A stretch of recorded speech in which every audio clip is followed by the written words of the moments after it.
I was 9 years old, living in Mexico alone with my mum. We lived up high in the mountains near a forest, which was beautiful. I love nature, so that house was perfect. Crime was at an all-time high that year. One night, I woke up from a horrific nightmare.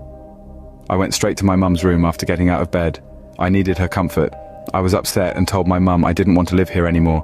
She replied with, "It's okay, this is your last night here, I promise." We were falling asleep at this point.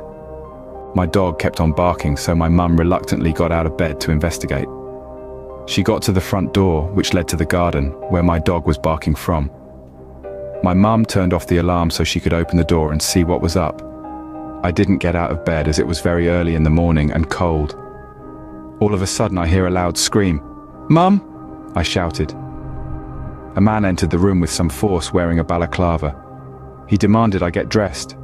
I did. They took me to the lounge where 3 more men stood. My mum was on the sofa with a covering over her eyes, begging them to just leave us alone.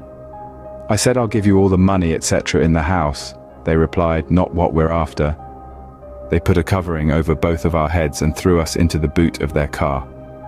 I didn't know what was happening. I couldn't see anything and everything seemed to slow down. They took us to the forest and I managed to peek under the covering and see the back of one of these guys. I'm not entirely sure how long we were there for. My mother kept on praying, hoping to save us.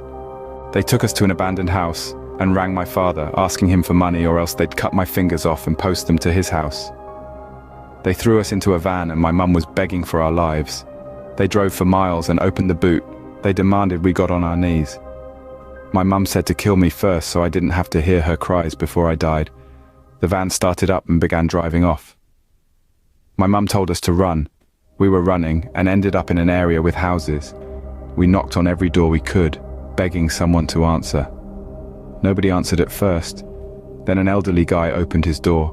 He told us to come inside after seeing how bad we looked and then rang my dad. I cried because I thought we were going to die. My dad also cried when he picked us up and I'd never seen him cry in my life.